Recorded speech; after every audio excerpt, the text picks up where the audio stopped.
Redmi note 12 4G। এই ফোনটি যাদের কাছে আছে তারা রেডি হয়ে যান চাঁদের ছবি তোলার জন্য। আজকে আমরা এই ফোনটা দিয়ে চাঁদের ছবি তুলব। আপনারা প্রথমে ক্যামেরা ওপেন করে নেবেন, তারপর চাঁদের ট্যাপ করবেন। ট্যাপ করার পর এক্সপোজার যে ব্যালেন্সটা আছে ওটা একেবারে কম করে নেবেন। কম করার পর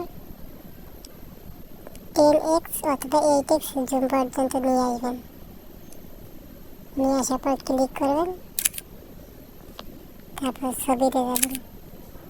দেখবেন চাঁদের ছবি হুবহু আপনি খুব স্পষ্টভাবে এবং তাদের মাটি খুব স্পষ্টভাবে দেখতে পাচ্ছেন।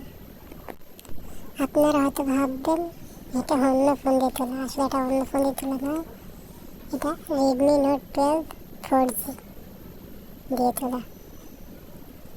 ভিডিওর লাস্টে রেডমি নোট 12 4G দিয়ে তোলা যে ভিডিওটি তা প্রমাণ করে দেব। দেখেন আমি সেটিং ওপেন করে নিলাম, তারপরে অ্যাবাউট ফোনে গেলাম। ডিভাইস নেম দেখতে পাচ্ছেন রেডমি নোট 12। এখন নিশ্চয়ই বুঝতে পারছেন।